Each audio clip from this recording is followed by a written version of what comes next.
अस्सलामु अलैकुम वरहमतुल्लाहि वबरकातुह।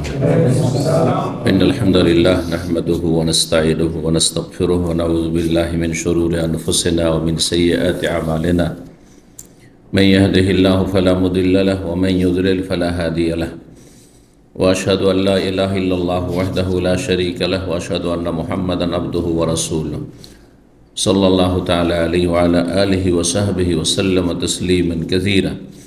अम्मा बाद फ़क़द क़ाल इमामुल बुख़ारी रहमहुल्लाहु तआला हद्दसना यहया क़ाल हद्दसना वकीउन अन हिशाम बिन उरवत अन अबीहि अन आइशता रज़ियल्लाहु तआला अन्हा व मा युतला अलैकुम फ़िल किताब फ़ी यतामन निसाइ अल्लाती ला तु'तूनहुन्ना मा कुतिबा लहुन व तरग़बून अन तन्किहुहुन क़ालत हाज़ा फ़िल यतीमा अल्लती तकूनु इंदा अर्रजुल लअल्लहा अन तकूना शरीकतहु फ़ी मालिही व हुवा औला बिहा फ़यरग़बु अन्हा अन यनकिहहा फ़यअदुलुहा लिमालिहा वला युनकिहुहा ग़ैरहु कराहियत अन यशरकहु अहदुन फ़ी मालिहा। सम्मानित भातृमंडলী, আল্লাহ রাব্বুল আলামিনের প্রশংসা এবং প্রিয় নবী সাল্লাল্লাহু আলাইহি সাল্লামের উপর সালাত ও সালামের পর আজ সোমবার 7ই জিলকাদ 1446 হিজরি মোতাবেক 5ই মে 2025 আমাদের ধারাবাহিক আলোচনা সহিহুল বুখারীর বিবাহ পর্ব নম্বর 12, অধ্যায় নম্বর 37। গত সপ্তাহে আমরা সেখানে একটি হাদিস এবং অধ্যায়ে যে বিষয়টি রয়েছে যে বিনা ওলিতে বিবাহ জায়েজ নয়, বিবাহ হয় না, এর দলিল হিসাবে 3টি আয়াত নিয়ে এসেছেন ইমাম বুখারী রাহিমাহুল্লাহ। তাহলে কোরআনে কারীমে প্রমাণ করে যে বিনা ওলিতে কোর্ট ম্যারেজ অথবা ছেলে মেয়ে উধাও হয়ে গিয়ে বিয়ে, মেয়ের ওলি ছাড়া বিয়ে হয় না, যতই বিয়ে পড়াক না কেন, বাতিল। এই বিষয় সম্পর্কে একটি লম্বা হাদিস আমরা পড়েছি, আর বাকি তারপরে আরও 3টি হাদিস রয়েছে এই অধ্যায়। তাহলে বিষয়বস্তু হচ্ছে লা নিকাহা ইল্লা বিওলি, ওলি ছাড়া বিয়ে হয় না, কোনো বিয়েই নেই, বিয়ে নেই মানে বিয়ের কোনো অস্তিত্বই নেই। হাদিস নম্বর 5128 আয়েশা রাদিয়াল্লাহু তাআলা আনহা থেকে বর্ণিত, তিনি বলেন ওমা ইউতলা আলাইকুম ফিল কিতাবে ফি ইয়াতামান নিসা। মহান আল্লাহ রাব্বুল আলামিন কোরআন কারীমের সূরা নিসা আয়াত নম্বর 127 ইরশাদ করেছেন ইয়াতীম মেয়েদের সম্পর্কে, যেসব মেয়েরা নাবালিকা অবস্থায় বাবাকে হারিয়েছে, তারপরে সাবালিকা হয়েছে, যে অভিভাবকের তত্ত্বাবধানে ছিল, দেখাশোনা করত, সে অভিভাবক যদি দেখে যে দুনিয়ার স্বার্থ আছে, এটা অনেক সময় হয়ে থাকে, স্বার্থটা মানুষ নিজের স্বার্থটা বড় করে দেখে, কোনখানে লাভ আছে। অধিকাংশ লোকের অবস্থা ব্যতিক্রম, অল্প কিছু মানুষ ভালো মানুষ, আর ভালো মানুষের সংখ্যা খুবই কম সব যুগে। তো এই আয়াতের তাফসীর সম্পর্কে মা আয়েশা রাদিয়াল্লাহু তাআলা আনহা তার বোনের ছেলে উরওয়া ইবনে জুবাইর রাদিয়াল্লাহু তাআলা আনহুমাকে বলছেন যে আল্লাহ বলছেন ওমা ইউতলা আলাইকুম ফিল কিতাব, আর তোমাদের উদ্দেশ্যে যে তেলাওয়াত করা হয়েছে, মানে আল্লাহ রাব্বুল আলামিন নাজিল করেছেন, তেলাওয়াতের ব্যবস্থা করা হয়েছে, মানে কোরআন আয়াত নাজিল করা হয়েছে ফিল কিতাব, কোরআনে কারীমে, মহাগ্রন্থ আল কোরআন, আল কিতাব, আল কিতাব মানে মহাগ্রন্থ। আল কোরআনে যে তেলাওয়াত করা হচ্ছে কিসের ব্যাপারে? ফি ইয়াতামান নিসা, ইয়তীম মেয়েদের ক্ষেত্রে, ইয়তীম নারীদের ক্ষেত্রে। আল্লাতি লা তুতুনাহুন্না মা কুতিবা লাহুন্না, যেসব ইয়তীম মেয়েদের তোমরা অভিভাবক হওয়ার সুবাদে তাদেরকে তোমরা দিতে চাও না যা তাদের ন্যায্য অধিকার আল্লাহর পক্ষ থেকে লিখনিত রয়েছে, মানে সচরাচর যে মোহর রয়েছে, মোহরের পরিমাণ, সেই পরিমাণ মোহর দিতে চাও না, কারণ নিজের বাড়িতে মেয়েটা মানুষ হয়েছে, এর আগে বিষয়টা আলোচনা করেছি। সুতরাং আপনার ওপর থেকে আপত্তি করতে পারবে না যে মোহর এত কেনা কম, মোহর দিলে কি দিলেন না, নিজের ঘরেই মেয়ে আছে, বড় হয়েছে ছোট থেকে, আর মেয়েটাও লজ্জায় কিছু বলতে পারবে না, অথবা বুঝেও না বিষয়টি, ভাবে এই তো আমার সব কিছু, বাবা দন্যাই আমার। তো তাদের জন্য যার নির্ধারিত, মানে যেটা সমাজে প্রচলিত মোহর, সেটা তোমরা দিতে চাও না।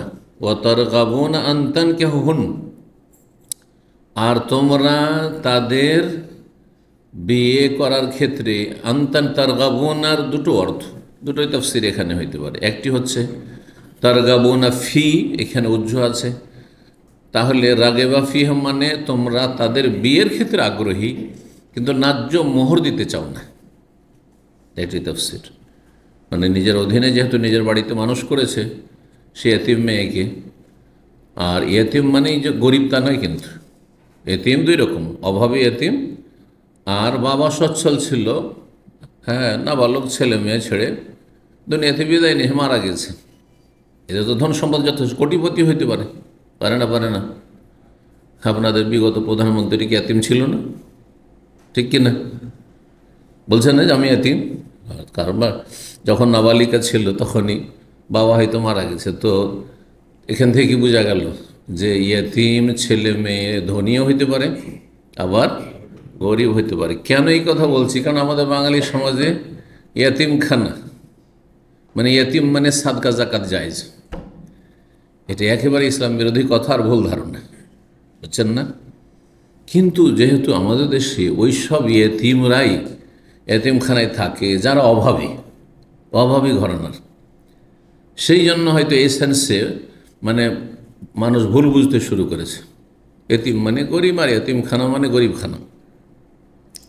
যদি এতিম কোটিপতি হইতে পারে, তো তাদের বিয়ের ক্ষেত্রে তোমরা আগ্রহী কিন্তু ন্যায্য মোহর না মা করতে পারলাম, তাদেরকে তোমরা দিতে চাও না। এটা অবিচার, অন্যায়। বিয়ে করবে ঠিক আছে, তোমার পছন্দ হয়েছে, মাহরাম না, তুমি মানুষ করেছো, বিয়ে করতে পারো, অসুবিধা নেই। অবৈধ সম্পর্ক ছাড়া আর বাড়িতে মানুষ করলেই যে কেউ যদি বিয়ে করে না এর সাথে কোনো খারাপ সম্পর্ক হয়েছে, এই ধারণা রাখা আমাদের জন্য জায়েজ নেই। সেটা তার মাঝে আর তার রবের মাঝে জেনা ব্যভিচারে লিপ্ত হয় তো রবের কাছে ফাঁসবে, জাহান্নামে যেতে হবে বিনা তওবা গেলে, ঠিক না? সে কাবিরা গুনাহ করেছে।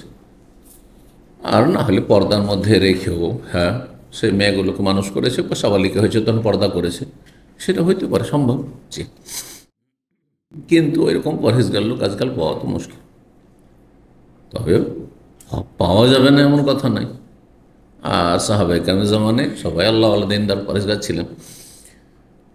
তো কখনো কখনো অবিচার হয়ে যায়, ইচ্ছাকৃত অথবা অনিচ্ছাকৃত, যে আমি তো মানুষ করলাম, সুতরাং একটা পরিমাণ দিলেই হয়। ও তারগাবুন আন তানকিহুন্না মানে তাদেরকে বিয়ের ক্ষেত্রে তোমরা আগ্রহী কিন্তু ন্যায্য অধিকার মোহর যেটা হওয়া উচিত সেটা দিতে চাও না। এটা একটা তাফসীর হয়ে গেল। আর একটি তাফসীর হচ্ছে যে ও তারগাবুনা আন তানকিহুন্না, এখানে আন আছে, আন হরফে জার, মানে তোমরা তাদের বিয়ের ক্ষেত্রে অনাগ্রহী, একবারে উল্টো অর্থ হয়ে যাবে, বিয়ের ক্ষেত্রে অনাগ্রহী। ফি আসলে আগ্রহী হবে, রাগে বা ফি হে, আর আন আসলে অনাগ্রহী, বিমুখ হওয়া, মুখ ফিরিয়ে নেওয়া। উদাহরণ দিলে বুঝবেন, একটা হাদিস অনেকের জানা আছে হয়তো, ফামান রাগেবা আন সুন্নতি ফালাইসা মিন্নি। ফামান রাগেবা, এখানে ফি নেই, কি আছে? আন সুন্নতি, আমার সুন্নত থেকে যে মুখ ফিরিয়ে নেবে, বিমুখ হয়ে যাবে, আমার সুন্নত পালনে যে অনাগ্রহী হবে, অনীহাজার হবে, তা সুন্নত। যেমন এক শ্রেণীর ফাসিকরা, হ্যাঁ, সুন্নাহ মানে অনাগ্রহী, মানে করতে হবে না। ফালাইসা মিন্নি, আমার দলভুক্ত নয়। বুঝতে পারছেন না? যদি এই মন মানসিকতা থাকে যে সুন্নত মানে করতে হবে না, তাহলে ফালাইসা মিন্নি। কিন্তু সুন্নত মানে করতে হবে, আমি করছি না গুনাহগার, এটা যদি নিজে স্বীকার করে তাহলে সে গুনাহগার, কিন্তু অত বড় গুনাহগার নেই। কবিরা গুনাহ হতে পারে, কিন্তু সেই ব্যক্তির নবী সাল্লাল্লাহু আলাইহি ওয়াসাল্লামের দল থেকে বেরিয়ে যাবে না, ফাসিক হবে, কিন্তু সেটা কুফরি হবে না। কিন্তু ইসলামের বিধিবিধানকে কেউ যদি ঘৃণা করে, না দাড়িকে কেউ ঘৃণা করে, ধরুন টাকনোর উপরে কাপড়কে কেউ যদি ঘৃণা করে, হ্যাঁ, ইসলামী বেশভূষাকে কেউ যদি ঘৃণা করে, বোরকা কেউ ঘৃণা করে, তাহলে সে কাফের হয়ে যাবে। কিন্তু বোরখা কোনো মহিলা না পরে কাফের হবে না, ফাসেকা, পাপী, সে নবীর উম্মত থেকে বের হবে না, রোগী উম্মত। বুঝতে পারছেন পার্থক্যটা? ফামান রাগে বা আন সুন্নতি, যে আমার সুন্নত থেকে কি হবে, মুখ ফিরিয়ে নেবে। তাহলে রাগে বা মানে এই আন আসলে সেন কি হয়ে গেল, উল্টো অর্থ হয়ে গেল, অনাগ্রহী হওয়া, এড়িয়ে যাওয়া, মুখ ফিরিয়ে নেওয়া, বিমুখ হওয়া। কিন্তু রাগে বাফি মানে আগ্রহ করা। তো দুটোই অর্থ হবে। যদি এই অর্থ করা যায়, অতর গাবুন আনতান, ওরা আবার বিয়ে করতে চাইতো না, তাহলে তারা বিয়ের ক্ষেত্রে অনাগ্রহী ছিল। বিয়ের ক্ষেত্রে কি ছিল, তারা অনাগ্রহী ছিল, বিয়ে করতে চাইতো না এতিম মেয়েকে। কারণ একটা সামাজিকতা আছে, এটি এতিম মেয়ে, আর আমি প্রভাবশালী লোক, হ্যাঁ গ্রামের আমি নেতা, আমি গ্রামের হচ্ছি মণ্ডল দায়িত্বশীল, হ্যাঁ একজন আমি প্রভাবশালী মানুষ, আমি কেন বিয়ে করবো একটা এতিমের মেয়েকে? শয়তান তো বিভিন্নভাবে মানুষকে গুমরাহ করে। কিন্তু আচ্ছা ঠিক আছে, বিয়ে করবে না, সাবালিক হয়েছে, বিয়ে দিয়ে দাও। তুমি যেহেতু মেয়েটা দেখাশোনা করে সাবালিক হয়েছে, এখন তুমি ঘরে তো আর পুষে রাখতে পারবে না, সাবালিক হয়েছে, তার হক হচ্ছে, তার বিয়ে দিয়ে দিবে। বিয়েও তারা দিত না, বিয়ে বসতেও দিত না, আর বিয়ে নিজেও করতো না। আল্লাহ এটাও নিষেধ করেছেন, হয় বিয়ে করলে ন্যায্য অধিকার দিয়ে, যথাযথ মোহর দিয়ে, সমাজে প্রচলিত মোহর দিয়ে বিয়ে করো, আর যদি তুমি বিয়ে না করো তাহলে কি করো, বিয়ে দেওয়ার ব্যবস্থা করা। ওরা বিয়ে দিত না কেন? এক শ্রেণীর লোক, সবাই না, এক শ্রেণীর লোক পয়সার লোভে। কী লোভে? কারণ ওই এতিম মেয়ে তার বাবা থেকে ধন সম্পদ নিয়ে এসছে, আছে, আর এই ব্যক্তি সেটা নাড়াচাড়া করছে, এই টাকা পয়সা, হ্যাঁ তার ব্যবসা চলছে, কিছু তার পয়সা আর কিছু ওই এতিম মেয়ের পয়সা, মানে ওর বাবার, হ্যাঁ পরিত্যক্ত ধন, আর সবটাই নাড়াচাড়া করে বড় ব্যবসা চালাচ্ছে। এখন বিয়ে হইল তো সব টাকা পয়সা হিসাব নিকাশ করে নিয়ে চলে যাবে। সেই জন্য তারা বিয়ে করতেও দিত না, মানে বসতেও দিত না। বোঝা গেছে? এটা আল্লাহ নিষেধ করেছেন এই আয়াতে। জি, কালাত মা আয়েশা বলছেন, হাদা ফিল ইয়াতিমা। দ্বিতীয় যে তাফসীরটি করলাম, যে তারা বিয়ে করতো না আর বিয়ে করতেও দিত না, বা বিয়ের ব্যবস্থা করতো না, বিয়ে করতে দিত না, কথাটি অবশ্য খুব সূক্ষ্ম নয়, কারণ বিনা ওলিতে বিয়ে জায়েজ না, এটাই প্রমাণ করতে চেয়েছে। আচ্ছা, বিনা ওলিতে বিয়ে জায়েজ নয়, এই জন্যই আল্লাহ ইয়েতিমের অভিভাবককে কি করছেন, বিয়েতে বাধা দিতে নিষেধ করছেন।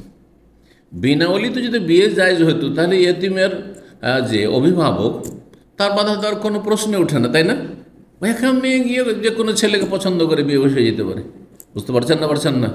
তাহলে কোরআনে কারিমে যখন আল্লাহ নিষেধ করছেন যে তোমরা বিয়েও করছো না আর বিয়ে দিচ্ছ না, এটা করবে না, তার মানে বিয়ে একজন সাবালক পুরুষকে ওলি হয়ে দিতে হবে।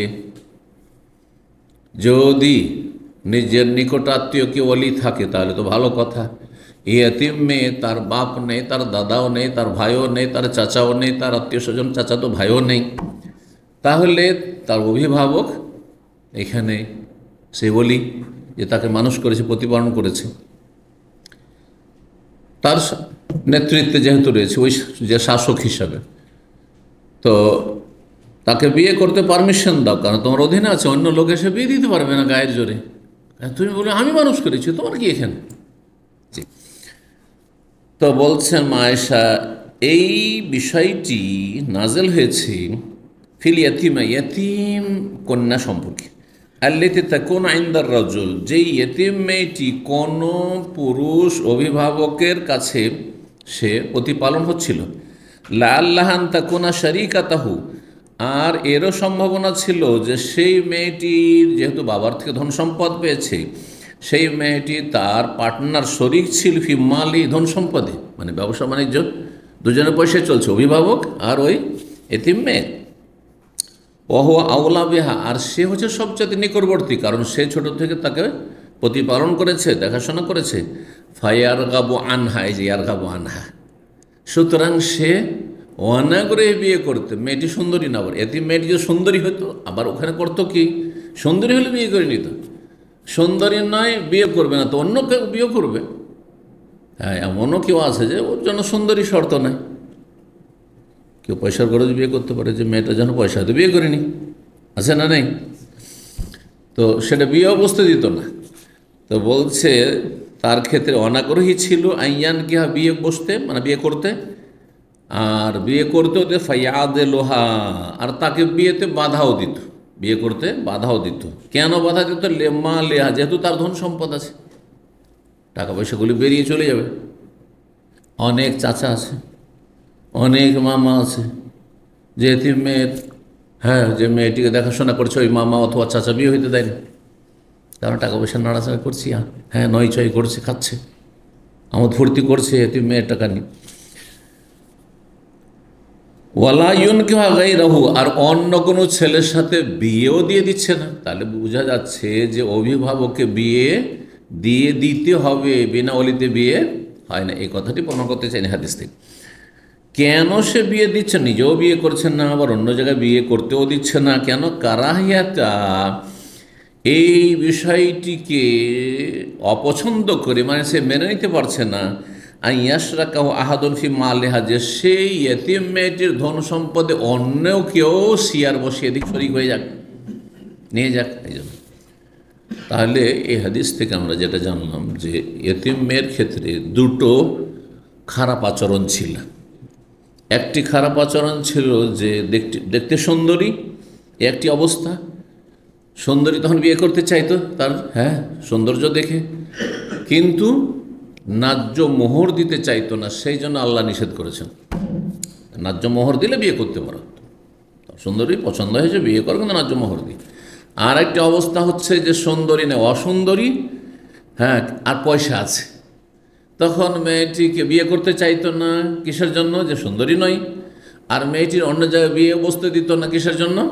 যে পয়সাগুলো আমার হাত ছাড়া হয়ে যাবে, বদনিয়ত। আল্লাহ দুটো অবস্থাকে কি করেছেন?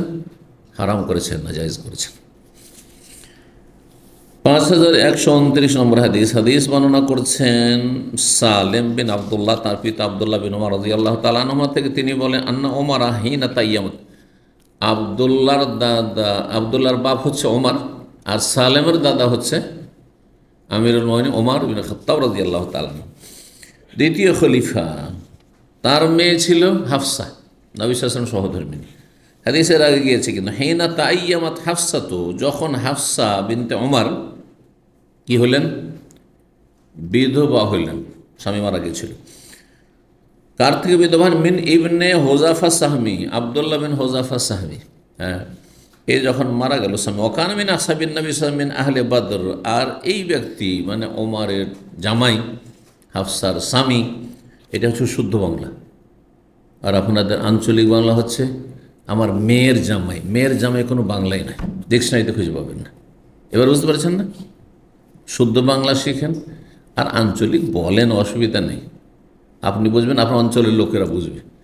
কিন্তু আপনি যখন বই লিখবেন বা বক্তব্য করবেন, তখন মেয়ের জামাই, এটা উচিত নয় আপনার, কারণ আপনার ভাষা সবাই শুনছে, আপনার অঞ্চলের লোক শুধু আপনার লেকচার শুনছে না বা আপনার বই পড়ছে না। কথা বলছেন না? বুঝছেন না? হ্যাঁ, না বুঝেন না? মানে জবরদস্তি বোঝাচ্ছি মনে হচ্ছে। আপনাকে সবাই মেয়ের জামাই বলেন নাকি সব অঞ্চলে? হ্যাঁ, কি বলেন আপনারা? কি মেয়ের জামাই? ভুল পরিভাষা, আঞ্চলিক। হ্যাঁ, আঞ্চলিক আরবদের মধ্যে মেলা ভুল আছে ওইরকম। জি হ্যাঁ, যেমন তুফিয়া করা বললে তাওয়াফা, তাওয়াফা মানে মেরে দিয়েছে, না মারা গেছে, তো তুফিয়া হবে, ভুল বলে এরা, মেলা ভুল এদের মধ্যে আছে। তো আঞ্চলিকতা সব ভাষাতে ভুল আছে। জি, আঞ্চলিক ভাষার ঊর্ধ্বে কথা বলার চেষ্টা করতে হবে। জি, শুদ্ধ বাংলা তো অন্তত পড়েছেন তো, যে আপনার জামাই না আপনার মেয়ের জামাই? আপনার মেয়ের তাহলে স্বামী কোনটা? আপনার মেয়ের জামাই যখন এটা হইল, তা আপনার মেয়ের স্বামী কোনটা? উত্তর দেন। যে ওইটাই না? এবার বোঝা গেছে? হ্যাঁ। তো এক কথায় আপনি ঘরোয়া পরিবেশে যখন গল্প করবেন আপনার স্বামী স্ত্রী মা বাবার সাথে, তখন খুব মেয়ের জামাই বলেন, কিন্তু বক্তব্য করছেন অথবা আপনি বই লিখছেন, তখন খবরদারির এই কাজ করবেন না। জি, এই জন্য আজকাল ফেসবুকে দেখবেন হাস্যকর বানান লিখ, নিজের এলাকায় যদি হানি বলে তো হানি লিখছে, হ্যাঁ, হালা বলে তো হালাই লিখছে, আস্তাগফিরুল্লাহ, এমন এমন ভাষা লিখছে, পকে ফ লিখছে, আর ককে খ লিখছে, খকে ক, হ্যাঁ কি কন, হ্যাঁ হ্যাঁ। তো যাই হোক, তা আমি হাসতে চাই না, আসলে বলতে চাইছি শুদ্ধ ভাষার জন্য উৎসাহিত করতে, যে এখানে কথা বলার সময় নেই। তো জামাই ঠিক আছে। আমার এক ওস্তাদ ছিলেন মদিনা ইউনিভার্সিটিতে, রিয়াদে বাড়ি ছিল, খুব শিক্ষিত মানুষ এবং শুদ্ধ ভাষায় কথা বলতেন। তো মাঝে মাঝে সৌদিরা যখন প্রশ্ন করতো তখন ওরা ওই মাতৃভাষা বলে দিত। এক সৌদি ছেলে আমার ক্লাসের, ও মাতৃভাষা করেছে, আঞ্চলিক ভাষায়, ওদের মাতৃভাষা, ওই ভাষায় প্রশ্ন করেছে। তখন সে লা তাতাকাল্লামা আমিয়া, এইভাবে বলছে, মাতৃভাষায় কথা বলবে না। ফাইন্নাহা লাইসাতুল লুগা, এটা ভাষাই নয়। কি বলেছে? এটা আঞ্চলিক ভাষা বলেনি, কি বলেছে? এটি ভাষাই নয়, মানে কোনো ডিকশনারির ভাষা নয়। এবার বুঝতে পেরেছেন? তো মেয়ের জামা এটা কোনো ডিকশনারির ভাষা নয়। জি, তো যাই হোক, কী বলছিলাম?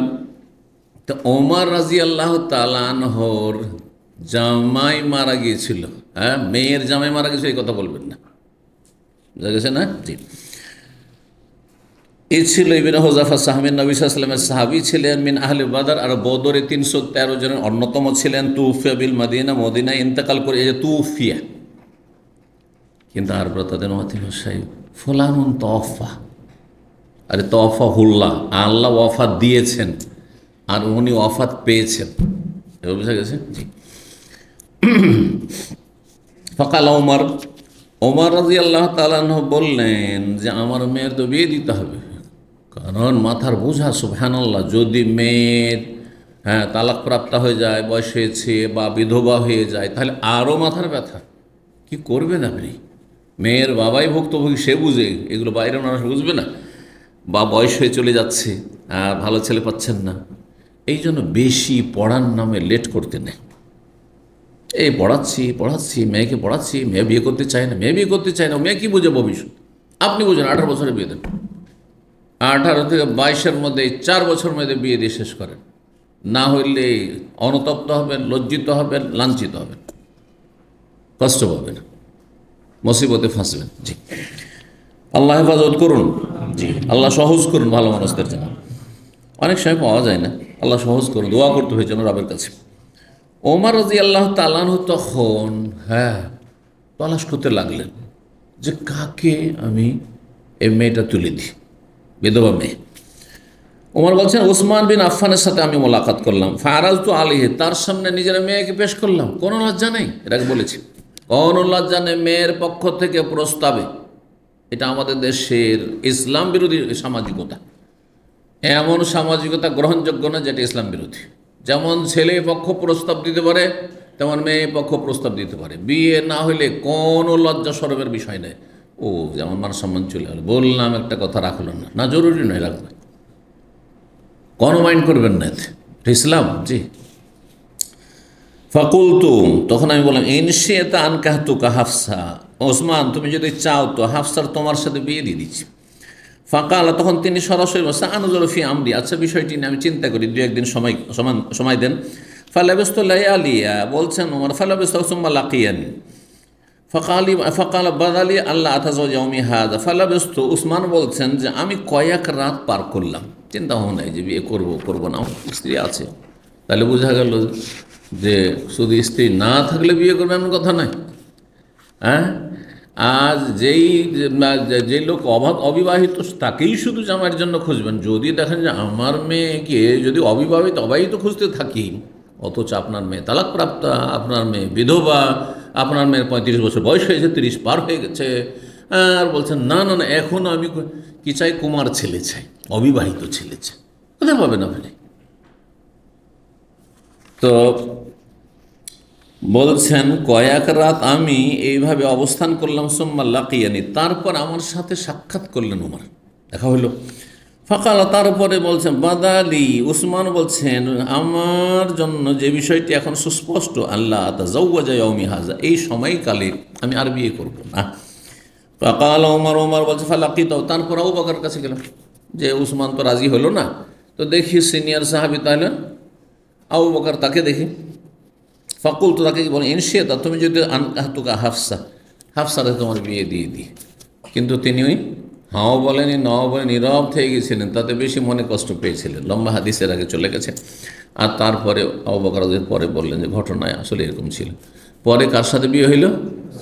নবী সাল্লাল্লাহু আলাইহি ওয়াসাল্লাম নিজে যখন ইদ্যত পার হয়েছেন, নবী সাল্লাল্লাহু আলাইহি ওয়াসাল্লাম পয়গাম দিলেন, বিয়ে হইল। জি।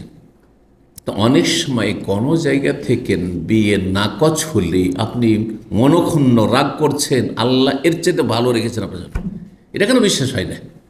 এটা বাস্তব ঘটনা। এটা কেন ওসমানের চাইতে, আবু বকরের চাইতে শ্রেষ্ঠ রাসূল হলো না?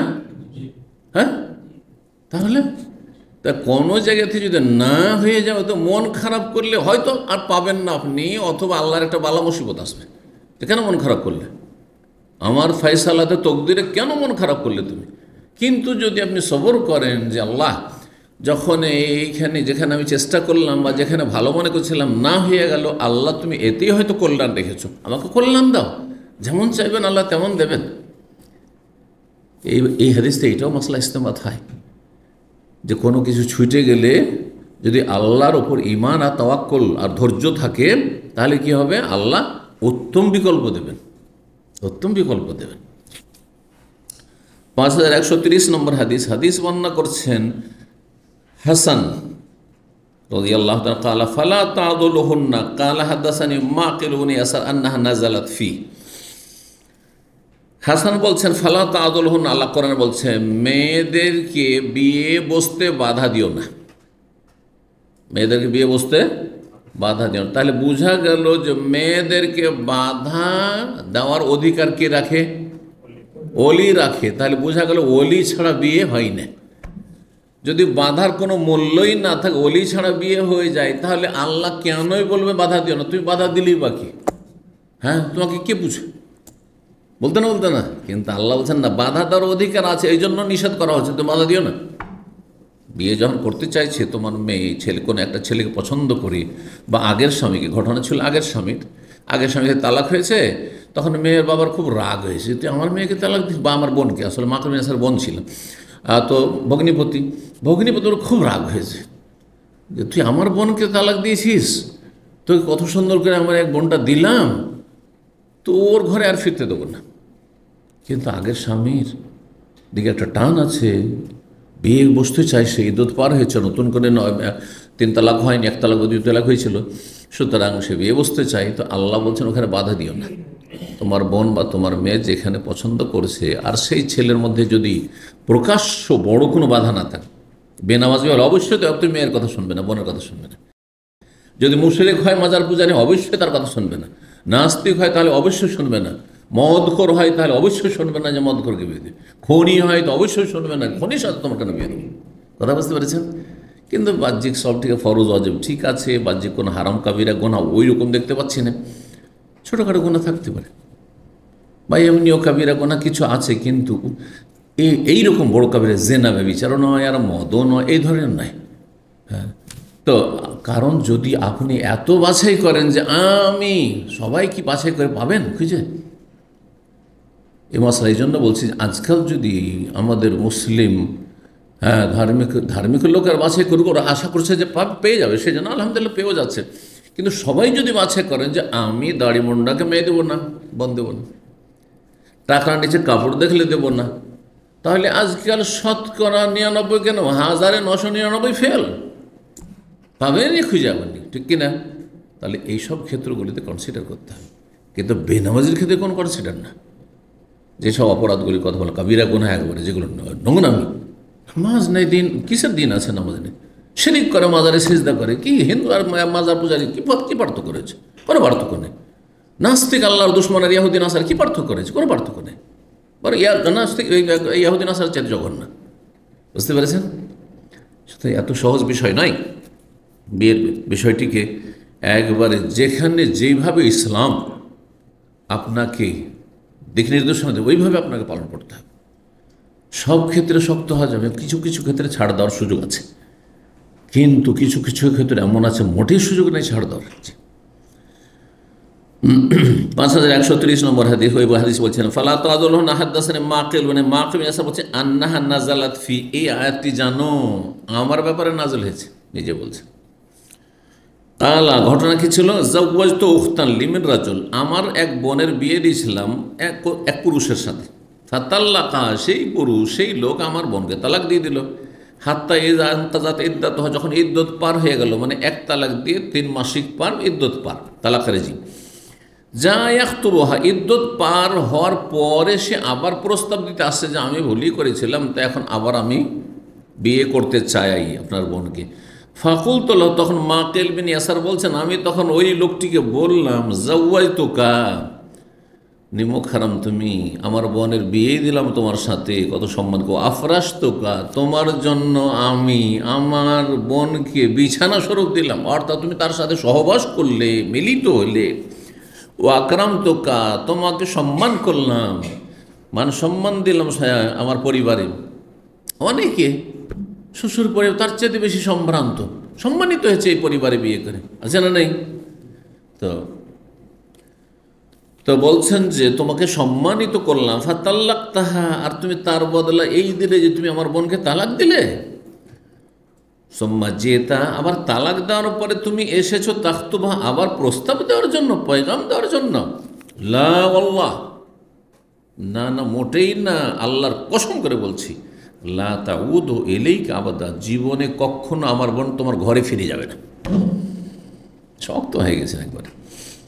ওয়াকানা রাজুলান লা বাসা বিহি, কিন্তু ওই লোকটি, যেই লোকটি তালাক দিয়ে দিয়েছে, হয়েছে হয়তো মনোমালিন্য হয়েছে আর সামলাতে পারেনি, তালাক দিয়ে দিয়েছে, লোকটি কিন্তু এমনি দিনদারিতে খুব খারাপ ছিল না, মোটামুটি ভালোই ছিল, এবার খুব উচ্চমানের ছিল না, কিন্তু লা বাসা বিহি মানে এমন কোনো বাহ্যিক আপত্তি ছিল না যে লোকটির মধ্যে বড় দোষ আছে, মুনাফিকও নয়, আর সেই যুগে তো আকিদার কোনো সমস্যা ছিল না, শুধু মুনাফিক কিছু ছিল, আর ছিল বিভিন্ন কিছু পাপ টাপ হয়তো থাকতে পারে সমাজে, ওগুলোও কিছু ছিল না। ওয়াকানাতুল মারআতু তুরিদু আন তারজি ইলাইহি, কিন্তু মেয়েটি এই মাকেলের বোন তার কাছে ফিরে যেতে চায়, তার আগের স্বামী, তাকে ভুলতে পারে না সে। ফানজালাল্লাহু হাযিহিল আয়াত, তখন আল্লাহ আয়াত নাযিল করলেন মাকিল ইয়াসার এবং এই শ্রেণীর লোক অভিভাবকদেরকে সম্বোধন করে, ফালা তাদুলুহুন্না ইয়ানকিহনা আজওয়াজাহুন্না, তোমরা মেয়েদেরকে অথবা বোনদেরকে, তোমাদের অধীনে যারা আছে, হে অলিরা, অভিভাবকরা, তোমরা বাধা দেবে না। ফাকুলতু, তখন আমি বললাম, আল আন আফআলু ইয়া রাসূলুল্লাহ, আয়াত নাযিল হয়ে গেল, রাসূলুল্লাহ সাল্লাল্লাহু আলাইহি ওয়াসাল্লাম আয়াত পড়ে শুনিয়ে দিলেন। আয়াত নাযিল হচ্ছে, মাকিল, তুমি শুনছি তোমার বোনের বিয়ে দিতে চাও না। নবী সাল্লাল্লাহু আলাইহি ওয়াসাল্লাম অভিযোগ পৌঁছে গেছে, আর ওহির মাধ্যমে জেনেও নিয়েছেন যে ঘটনা এরকম ঘটেছে মদিনায়। সাথে সাথে আয়াত নাযিলের সাথে আর কোনো আত্মঅহংকার নেই, হ্যাঁ, কোনো কিছু নেই, একবার শির নত করে দাও, এটি হচ্ছে ইমানের দাবি। যখন আপনার ইসলামের কথা বলা হবে, তখন আপনার এই দিক ডানে বামে করলে হবে না, না আমি মানি ইসলাম, তবে এগুলো ঘুরিয়ে পিছিয়ে কথা চলবে না, বোঝা গেছে না? আজকাল এই ঘুরিয়ে পাচার বদ স্বভাব আছে ভালো লোকদের মধ্যে, যারা সমাজে আজকাল ভালো তাদের মধ্যে। না, ভুল করেছেন বলে দিলাম, ভুল হয়েছে এটা, না আমি আসলে এটা বুঝাতে চেয়েছিলাম, না এইভাবে বলেছিলাম, আমি আসলে ওইটা মিন করিনি। কেন এগুলো দেখছেন না আজকাল? তো বলছেন যে আমি তখন বললাম, আল আনা আফআলু ইয়া রাসূলুল্লাহ, এক্ষুনি আমার বোনের বিয়ে দিয়ে দিয়েছি, যেহেতু আল্লাহ বাধা দিয়ে নিষেধ করেছেন, আর বাধা দেব না। কালাফাজা ওয়াজাহ, তারপরে তার বোনের ওই লোকের সাথে বিয়ে দিয়ে দিল, জাগের স্বামীর সাথে।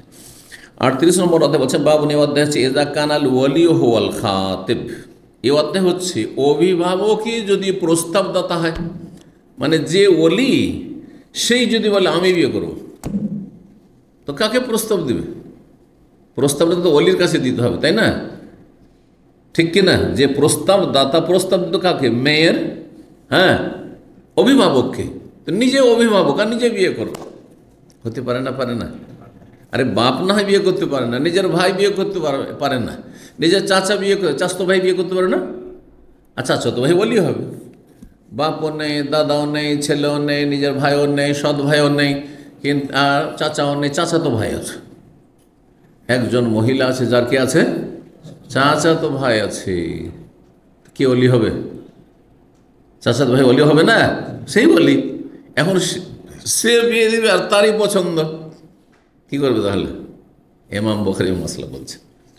আচ্ছা, নবী সাল্লাল্লাহু আলাইহি সাল্লাম ধরেন, নবী সাল্লাল্লাহু আলাইহি সাল্লাম তিনি যেহেতু রাসূলুল্লাহ, তিনি শাসক, তিনি হাকিম, তাই না? সুতরাং তিনি সবচেয়ে বড় ওলি, সবচেয়ে বড় ওলি। জি, যার কোনো ওলি নেই তার ওলি রাসূলুল্লাহ সাল্লাল্লাহু আলাইহি ওয়াসাল্লাম, ঠিক কিনা? রাসূলুল্লাহ সাল্লাল্লাহু আলাইহি ওয়াসাল্লাম ওলি, আর রাসূলুল্লাহ সাল্লাল্লাহু আলাইহি ওয়াসাল্লাম যদি ওই মেয়েকে বিয়ে করতে চান, এটা হচ্ছে বিষয়। এরকম হইতে পারে অমুসলিম দেশ, অমুসলিম দেশে। মুসলিম দেশে না হয় বলবেন যে যার কোনো ওলি নেই তার ওলি হচ্ছে কে? শাসক। শাসক মানে তার কাফের শাসক না, ইহুদি খ্রিস্টানরা হিন্দু না। শাসক মানে কে? মুসলিম শাসক হইতে হবে, আর কাফের তার মুসলিমের ওলি হইতে পারে না। তো ধরেন ইউরোপ, আমেরিকা অথবা অমুসলিম দেশে বসবাস করে কোনো মেয়ে, এখন তার কেউ নেই মেয়ের, কি ওলি হবে? দেখি একটু ব্রেন ঘোরান ফতুয়াই, কি ওলি হবে? যে তাহলে একটু যাই, বাংলাদেশ যাই, তারপর বাংলাদেশ সরকারকে ধরি নাকি? থাকে ওই ইউরোপে, থাকে আপনার ধরেন সিঙ্গাপুরে, তো সিঙ্গাপুরে বাংলাদেশে কেন ও সরকারকে ওলি ধরতে আসবে? বুঝছেন না, বুঝছেন না? এই স্থানীয় বড় কোনো দক্ষ যদি আলেম, বড় আলেম যিনি, আলেম 10টাও থাকতে পারে, বড় যিনি আলেম, অথবা ধরেন ইউরোপ আমেরিকাতে বড় আলেম নেই হয়তো ধরেন, কিন্তু মসজিদের একজন ইমাম আছেন, সেই মসজিদেরই মুসল্লিয়েরা, সেই মহল্লায় বাস করে সেই মেয়ে, তাহলে সেই মসজিদের ইমাম বিয়ে দিতে পারে। সে হচ্ছে শাসক ওখানকার, কারণ ধর্মীয় সমাধান তার কাছ থেকে নিতে হচ্ছে। জি, এটা হচ্ছে সমাধান। জি, অথবা সেই দেশে যদি এমন সুযোগ সুবিধা থাকে যে সরকারের পক্ষ থেকে মুসলিম পার্সোনাল ল আছে, যেমন ভারতে আছে, আর আল্লাহ যেন সেটাকে বহাল রাখে, আর এই জালেম সীমা লঙ্ঘনকারীরা যাতে করে তাতে হস্তক্ষেপ করে সফল না হয়, আল্লাহ যেন তাদের ব্যর্থ করেন। তো মুসলিম পার্সোনাল ল আছে, মানে পার্সোনাল ল মানে বুঝছেন বিয়ে, শাদী, তালাক, তারপর ধন সম্পদের ভাগ বন্টন, এটা ইসলামের দৃষ্টিতে হবে, আর হয়ে আসছে। এখন তাতে আইন রয়েছে, তাতে রেজিস্টার্ড কাজী আছে, বাংলাদেশে যেমন কাজী আছে বিয়ে পড়ার জন্য, সেখানে রেজিস্টার্ড কাজী আছে, তাদের অনুমোদন আছে, তো সে হচ্ছে ওলি, কারণ তার কাছে আইন আছে, আইনের পক্ষে অনুমোদন যেহেতু সে আছে, রেজিস্ট্রেশন আছে।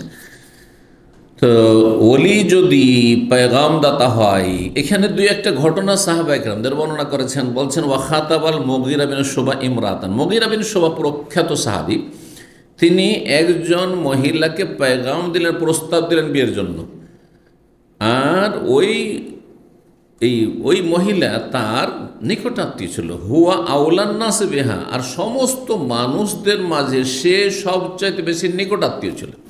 নিকটাত্মীয় আবার সেই বিয়ে করতে চায়, যেমন একটা উদাহরণ দিলাম যে চাচাতো ভাই বোনের সম্পর্ক। জি, ফামারা রাজুল, এখন কি করবে তাহলে? নিজে ওলি আর নিজে বিয়ে করছে, তাহলে সরাসরি মেয়েটাকে বললো যে আমি তোমাকে বিয়ে করলাম, এরকম কবুলটা কে করবে? কারণ সেই ওলি, ওলির পক্ষ থেকে ইজাব, তো বিয়ে দিলাম আর আমি বিয়ে করলাম, তো একই লোক ওই কথা বলবেন নাকি? ওইটা না করে কি করলেন তিনি? সাহাবির আমল এটি। তাহলে ফামারা রাজুলান, কোন একজন ব্যক্তিকে বললেন, তাহলে ওকিল বানিয়ে দিলেন তাকে, এটাকে ওকিল বানানো হয়, বলা হয় কি বলা হয়? আমি কাজটি না করে অন্যকে দিয়ে করালাম। জি, ফামারা রাজুলান, কোন এক ব্যক্তিকে নির্দেশ দিলেন যে তুমি এই মেয়েটির আমার সাথে বিয়ে পড়িয়ে দাও, আমি বলি, আর আমি যেহেতু বিয়ে করব, তো তুমি আমার হয়ে, আমার পক্ষ থেকে তুমি অথরাইজ হয়ে, ওকিল হয়ে কি করো, মেয়েটির আমার সাথে তুমি ওলি জানো, আর আমি বিয়ে করছি, তাহলে আমি কবুল করলাম বলবো, আর তুমি বলবে তুমি কবুল করলে এই মেয়েটিকে। এবার বোঝা গেছে? আব্দুর রহমান বিন আওফ রাদিয়াল্লাহু তাআলা, প্রখ্যাত সাহাবী, আশরা মুবাশশারা 10 জন যে জান্নাতের সুসংবাদ প্রাপ্ত সাহাবী, হাদিসে রয়েছে তার অন্যতম, তিনি উম্মে হাকিম বিনতে কারেজের মেয়ে উম্মে হাকিমকে বললেন যে তাতাজা আলীনা আমরাকে এলাইয়া, তুমি তোমার বিয়ের বিষয়টি আমার ওপর ন্যস্ত করছো কি, মানে আমাকে তুমি কি অথরাইজ করছো? তাহলে কোনো মেয়ে অথরাইজ করতে পারে কাউকে, কীভাবে? ধরেন একজন মেয়ে, এখানে একজন মুরব্বী দেখেন, এরকম মুরব্বী, দাড়ি সাদা মুরব্বী, ওর নিজের কেউ ইয়ে নেই, কি নেই, নিজের কোনো অভিভাবক নেই, তখন সে মেয়েটি বলল যে আমি আপনাকে আমার দায়িত্বশীল বানিয়ে দিলাম, আপনি ভালো ছেলে দেখে আমার বিয়েটা দিয়ে দেন, বা অমুকের সাথে আমার বিয়েটা দিয়ে দেন। এই যে তফিজ করে দাও। আর যদি অলি থাকে, অলি হয়তো দূরে আছে অথবা নিজে হয়তো পারছে না, শয্যাশায়ী হইতে পারে, আমার মেয়েটির বিয়ে আপনি পড়িয়ে দেন। কিন্তু আমাদের দেশে মজলিসে বাপ হাজির, আবার তারপরে বলে হ্যাঁ যে আমার বিয়েটা আপনারা পড়িয়ে দেন, আর তারপরে ওখানে আবার উকিল ধরা হয়, উকিল বাপ, আর তারপরে ওকে পাঠানো হয় মেয়েটা কবুল করার জন্য। ওইগুলো বেদাত। যখন জীবন্ত অলি মজুদ রয়েছে তাহলে এখানে অলির কী বা প্রয়োজন, কথা বোঝা গেছে। কিন্তু যখন প্রয়োজন হবে কথা, তো উম্মে হাকিমকে বললেন যে তুমি তোমার বিয়ের বিষয়টি কি আমার ওপর ছেড়ে দিচ্ছ, মানে আমাকে কি তুমি দায়িত্বশীল বানিয়ে দিচ্ছ? তাহলে তুমি এটি বলে হ্যাঁ, আপনি যেখানে ইচ্ছা যার সাথে ইচ্ছা বিয়ে দিয়ে দিতে পারেন আমার। তো ফাকালা, তখন তিনি বলেন কাদ তাজাওয়াজতুকি, তাহলে আমি তোমাকে বিয়ে করে নিলাম। হ্যাঁ, কিন্তু আজকাল যদি আপনাদের সাধারণ মানুষকে এভাবে ছেড়ে দেওয়া হয় যে ঠিক আছে, তো কোনো একটা মেয়েকে কোনো রকম করে লাইনঘাট করে ওকে রাজি করে নেব, হ্যাঁ তুমি আমাকে দায়িত্ব দিচ্ছ না বিয়ের, মানে হ্যাঁ, তাহলে আর কাউকে বলার দরকারটা কি, আমি তোমাকে বিয়ে করে নিলাম, বিয়ে হয়ে যাবে। হ্যাঁ, সাক্ষী থাকতে হবে, সাক্ষী থাকতে হবে, সাক্ষী ছাড়া বিয়ে হয় না। সাক্ষী কয়জন লাগবে? কমপক্ষে 2 জন সাক্ষী লাগবে, কমপক্ষে। আর যদি বিয়ের মজলিসে আরও 10 জন আছে তো অসুবিধা নেই, সবাই সাক্ষী, যে যারা শুনছে সবাই সাক্ষী। ওর মধ্যে নাম নির্ধারণ করেন আর না করেন, কাগজ কলম করার জন্য আজকাল লেখার জন্য সাইন নিতে হবে 2 জনের, সেই জন্য ওই নাম নির্ধারণ করতে হচ্ছে। না হলে ধরেন এতগুলি লোক বসে আছেন আর এখানে একটা বিয়ে আমি পড়িয়ে দিলাম আর সাক্ষী নির্ধারণ করলাম না, আপনারা সবাই সাক্ষী, শুনলেন দেখলেন আপনারা সবাই সাক্ষী। যেমন রাস্তাঘাটে মারামারি হচ্ছে আর তারপরে সাক্ষী দিচ্ছেন না, কিন্তু ওখানে কি যে 2 জন মারামারি করছে বা একজন মার খেলো, ও কি বলে যে এই তোমরা 2 জন সাক্ষী থাকো নাকি? যারা দেখেছে সবাইকে বলে ভাই তোমরা সাক্ষী দাও আমার পক্ষে, আমি মার খেয়েছি, আমাকে মেরেছি, অন্যায় করেছি, ঠিক কিনা? তো একই রকম বিষয় বিয়ের বিষয়টি আর দুনিয়ার ঝগড়া বিবাদ সব একই বিষয়। কিন্তু সাক্ষী ওই জন্য নির্ধারণ করতে হবে, এটা কোনো ফরজ কাজ না। বা সাক্ষী থাকলে হইল, লুকিয়ে বিয়ে চলবে না, লুকিয়ে বিয়ে জানা, কারণ গ্রামের লোক জানেই না, 2 জন লোকও জানে না যে বিয়ে হয়েছে। হ্যাঁ, গ্রামবাসী জানেন না। আর কারো মেয়েকে নিয়ে যদি হঠাৎ করে আপনি বেরিয়ে ঘোরাঘুরি করেন আর যে জানতে পারে যেটা অমুকের মেয়ে, আর এই ছেলেটা যেটা বাইরের ছেলে ঘোরাঘুরি করছে দেখছে, লাগাই গেল, হ্যাঁ চলবে গণপিটুনি, আবার পাইকারি হারে, চলবে না, চলবে না, জীবন চলে যেতে পারে। হ্যাঁ, সুতরাং এইরকম গোপন বিয়ে জায়েজ নাই। আজকাল কলেজ ইউনিভার্সিটির কিছু মেয়ে, কারণ আমার কাছে মশলাগুলি যখন আসে ভুক্তভোগীদের, গোপনে 4 বছর আগে বিয়ে করে ফেলেছে, ও বাপ মা কেউ জানে না। আমার কিসের জন্য বলছে, আমরা কোনা থেকে বাঁচার জন্য, যে ব্যভিচার হয়ে যাচ্ছে, তো এই ব্যভিচার থেকে বাঁচার জন্য আমরা লুকিয়ে লুকিয়ে বিয়ে করে নিয়েছি। আমি তোমাকে বিয়ে করলাম, তুমি আমাকে বিয়ে করলে, হারাম, এই বিয়ে হয়নি। কথা বোঝা গেছে? ওলিল থাকতে হবে, সাক্ষী থাকতে হবে। লা নিকাহা ইল্লা বিওয়ালিয়িন ওয়া শাহিদাই আদলিন, নবী সাল্লাল্লাহু আলাইহি ওয়াসাল্লামের একটি হাদিস রয়েছে, ওলি ছাড়া বিয়ে হয় না, আর 2 জন ভালো মানুষ নাই পরায়ণ সাক্ষী ছাড়া বিয়ে হয় না। আর শুধু ওলি দিয়ে বিয়ে হয় না, মেয়ের বাবা জানলো, মেয়েটা জানলো, আর ওই ছেলেটা জানলো, আর কেউ জানে না, গ্রামের বিয়ে হবে না। 2 জন সাক্ষী কমপক্ষে থাকতে হবে। আর না হলে ভরা মজলিস বসে থাকতে হবে, সবাই সাক্ষী, এলান হইতে হবে। এলান হয়ে ঘোষণা হয়েছে, গোটা গ্রাম জানে, গোটা গ্রামের লোক সাক্ষী যে হ্যাঁ অমুক ছেলের অমুক মেয়ের সাথে বিয়ে হয়েছে, তো আমরা সবাই জানি, তো এটি সাক্ষী। জি, তো বলছেন যে হ্যাঁ তোমাকে দায়িত্ব দিয়ে দিল। তখন আব্দুর রহমান বিন আওফ বলেন তাহলে আমি তোমাকে বিয়ে করলাম। ওয়াকাল আতা, এই যে ইমাম আতা বলছেন, কিন্তু একটা মেয়ে যখন কাউকে অথরাইজ করলো যে আপনাকে আমার বিয়ের দায়িত্ব দিয়ে দিলাম, আপনি যার সাথে বিয়ে আমার বিয়ে দিয়ে দেন, আর শুধু বললো আমি বিয়ে করে নিলাম, এতটা যথেষ্ট না, অসম্পূর্ণ কথা। কি করতে হবে? ইমাম আতা মক্কার প্রখ্যাত তাবেঈ ছিলেন, বড় আলেম ছিলেন। তো ইউশহিদ, অবশ্যই যেন সাক্ষী রাখে। তার সাথে কী করবে? যে এই মেয়ে আমাকে ওলি বানিয়েছে, হ্যাঁ দায়িত্ব দিয়েছে, বা এই মেয়ের নিকটাত্মীয় আমি, আর আমার মাহারাম আমি ওর নয়, সেই সুতরাং আমি তাকে বিয়ে করব, তাহলে দুজন তোমরা সাক্ষী থাকো কমপক্ষে, অথবা মজলিসে করতে হবে। কি সাক্ষী রাখবে? যে আন্নি কাদ নাকাহ, তোকে আমি তোমাকে বিয়ে করলাম। বিয়ের সময় যখন বিয়েটা করছে ওই সময় সাক্ষী থাকতে হবে। আউল্লাহ ইয়ামুর আরাজমিন আশিরাতে, অথবা ওই মেয়েটির বংশের কাউকে বলবে যে তুমি আমার বেটি, যেহেতু আমাকে মেয়েটি দায়িত্ব দিয়েছে, উকিল বানিয়েছে, যে আপনি যাকে চয়েস করবেন তাকে বিয়ে করুন। ধরেন একজন ভালো আলেম, আর তার উপর আস্থা ভরসা আছে যে আমার খুব হিতাকাঙ্ক্ষী, আর আমার নিকটাত্মীয়, আমার বাপ, আমার দাদা কেউ নেই, দূরের আছে, এরা অত হিতাকাঙ্ক্ষী না। অনেক অংশে আছে কেউ হিতাকাঙ্ক্ষী নয়, চাচারা হিংসুক, অথবা চাচাতো ভাইরা হিংসুক, শত্রু, সম্পর্ক নেই, অথবা বেদিন, এরা কোথায় গিয়ে ফাঁসিয়ে দেবে, বেদিন বেনামাজিকে দিয়ে দেবে। একজন ভালো আলেম, আমি আল্লাহর হস্তে আপনাকে পছন্দ করি, আপনার আস্থা আছে, আপনি আমার বিয়েটা ভালো ছেলে দেখে দিয়ে দিন, লিখে দায়িত্ব দিলে। এখন তার জন্য বিয়ে করা হালাল, সে যদি বিয়ে করে তো সাক্ষী রাখতে হবে, এই না যে বিয়ে করে চলবে। অথবা কি বলবে, সেই বিয়ে করতে চাই, তাহলে ওই বংশের দূরের যারা আছে তাকে বলবে যে দেখো, এ আমাকে দায়িত্ব দিয়ে রেখেছে বিয়ের জন্য, যে কোনো ভালো মানুষ, আর আমি বিয়ে করতে চাই, আর সেও রাজি আছে, সুতরাং তুমি ওই বংশের, মেয়ের বংশের তুমি এই বিয়েটা করিয়ে দাও। ওয়াকাল সাহল ইবনে সাদ আনসারী রাদিয়াল্লাহু তাআলা আনহু, যে প্রসিদ্ধ হাদিস বর্ণনা করেছেন, যে হাদিসটি বারবার করে এসেছেন, নবী সাল্লাল্লাহু আলাইহি ওয়াসাল্লামের সামনে একজন সাহাবী মহিলা এসে নিজেকে কি করলো, উৎসর্গ করলো। কালাত ইমরাতুন লিন-নবী, নবী সাল্লাল্লাহু আলাইহি ওয়াসাল্লামকে এসে জনৈক মহিলা বলল, আহাবু লাকা নাফসি, আমি নিজেকে আপনার জন্য কি করছি, সমর্পণ করছি আপনার উদ্দেশ্যে। ফাকালারা, জনৈক ব্যক্তি বললেন, নবী সাল্লাল্লাহু আলাইহি ওয়াসাল্লাম যখন বিয়ে করতে ইচ্ছুক হলেন না, ইয়া রাসূল ইল্লাম তাকুন লাকা বিহা হাজা, যদি আপনার প্রয়োজন না থাকে তো আমার বিয়েটা দিয়ে দেন। তাহলে এখানে নবী সাল্লাল্লাহু আলাইহি ওয়াসাল্লাম শাসক হিসাবে, অভিভাবক, আর পেগাম দিচ্ছেন ওই লোক কার কাছে, নবী সাল্লাল্লাহু আলাইহি ওয়াসাল্লামের কাছে, যে আপনি যেহেতু বিয়ে করছেন না, সুতরাং এখানে আমার বিয়েটা তার সাথে দিয়ে দিন। 5131 নম্বর হাদিস, মা আয়েশা রাদিয়াল্লাহু তাআলা আনহা বর্ণিত। এই হাদিসটা এর আগে গেল, সুতরাং বারবার আর তর্জমা করার দরকার নেই। ওয়াস্তাফতুনাকা ফিন-নিসা, নারীদের সম্পর্কে হে নবী আপনাকে লোকেরা ফতোয়া জিজ্ঞাসা করছে।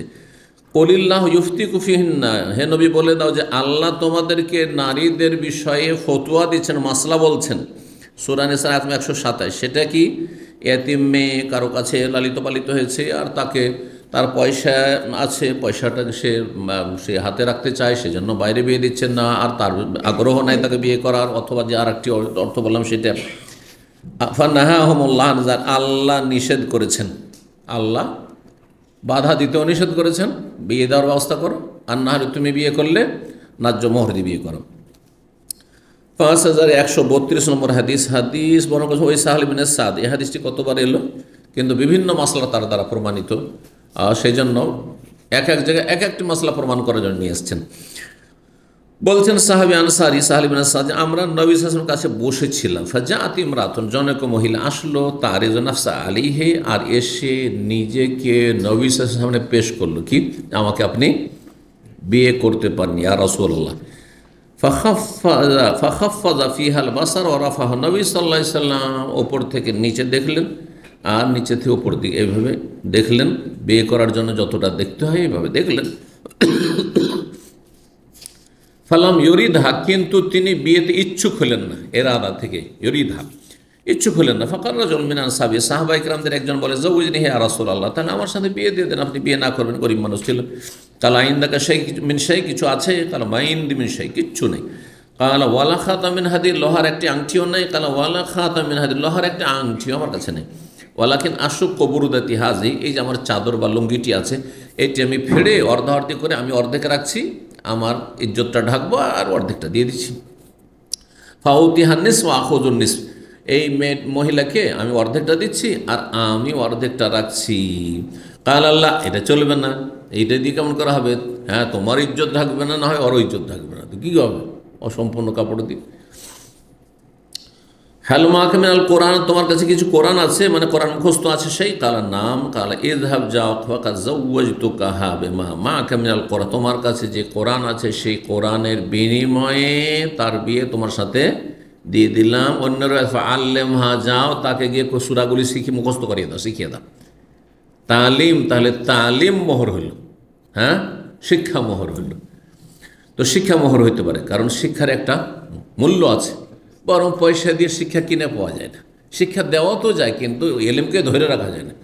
যদি এলেম ভাগ, মাঝে মাঝে বলি যে এলেমকে যদি ভাগ বন্টন করে দেওয়ার কোনো সুযোগ থাকতো আলেম জ্ঞানীদের কাছে অথবা যারা দুনিয়ার শিক্ষিত তাদের কাছে, তাহলে তাদের ছেলে মেয়েরা অশিক্ষিত থাকতো না। আল্লামাদের ছেলেরা সব আল্লামা হয়ে যেত, হইতো না? হইতো না? যেমন আমার ধন সম্পদ আমার ছেলেমেয়েরা ভাগ পাবে, যদি আমার এলেমটা ভাগে দেওয়ার মতো ক্ষমতা আমার থাকতো, তো আমি কি এমনি এলেম নিয়ে কবরে চলে যেতাম? হ্যাঁ, চলিয়ে যাচ্ছি তো এলেমটা ভাগ করে দিয়ে দিতাম, ঠিক কিনা? কিন্তু এই সুযোগ আল্লাহ রাখেনি। পয়সা ভাগ করে দিতে পারেন আপনি, ধন দৌলত রাজত্ব ভাগ করে দিতে পারেন, কিন্তু এলেমের কত মূল্য তাহলে? এখানে বোঝা যাচ্ছে এলেমের মূল্য দুনিয়ার রাজত্ব, ধন সম্পদ সব কিছুর চাইতে বেশি, সব কিছুর চাইতে বেশি। এবং এলেমের সম্মান জ্ঞানীদের কাছে আছে, আর পয়সার সম্মান মূর্খদের কাছে আছে। কথা বোঝা গেছে? পয়সার সম্মান এলাকাতে শুধু আছে, যারা আপনাকে চেনে যে পয়সাওয়ালা। তারপরও আপনার দুশ্মন মেলা আছে, হ্যাঁ, হিংসুক মেলা আছে, তাই না? যদি আপনি মরেন তোরা খুশি হবে, কারণ আপনি তাদের এই ধন সম্পদে জুলুম করেছেন অথবা তাদের হক আদায় করেননি। পক্ষান্তর এলেম আল্লাহর, হ্যাঁ, এলেম আল্লাহকে সারা দুনিয়া যেখানকার মানুষই তার এলেম সম্পর্কে জানে, সবাই সম্মান করে, তার সবাই ভালোবাসে, ঠিক কিনা? এই জন্য সবসময় নিজের ক্ষেত্রে নিজের সময় চলে গেছে আপনাদের, কিন্তু আপনাদের আগামী প্রজন্ম ছেলে মেয়েদের ক্ষেত্রে শিক্ষার গুরুত্ব দিন, লেখাপড়া করার। তাড়াতাড়ি করে আছি সৌদি আরব, আমি থাকতে থাকতে একটা ছেলেকে নিয়ে এসে বিদেশে লাগিয়ে দিই, আর তাহলে এখান থেকে একটা ইনকাম সোর্স শুরু হয়ে যাবে। এই মন মানসিকতাগুলো সরা, এগুলো বাদ দেন। এগুলো চরম অবিচার। আর অনেক সময় ছেলেদের উপর জুলম অত্যাচার করছেন আপনি, লেখাপড়া করার সুযোগ দিচ্ছেন না আপনি। অন্তত 25 বছর পর্যন্ত লেখাপড়ার সুযোগ দেন। জি, যদি আপনার একেবারে অভাব না থাকে, হ্যাঁ, নিরুপায় পারছি না, সেটা ভিন্ন বিষয়, সেটা ভিন্ন বিষয়। যে আমি আর সংসার চালাতে পারছি না, তখন আপনার 18 বছর পরে আপনি আপনার ছেলেকে কাজে লাগান, সমস্যা নেই। জি, তো এই ছিল হাদিস। 39 নম্বর অধ্যায় বলছেন বাবু এনকাহির রজলে ওয়ালাদাহু সিগার। এই অধ্যায় হচ্ছে কোন মানুষ যদি বিয়ে দেয় তার নাবালক নাবালিকা ছেলে মেয়েদের, মানে ছেলে মেয়েদের বিয়ে দেওয়ার জন্য সাবালক সাবালিকা হইতেই হবে, শর্ত আছে।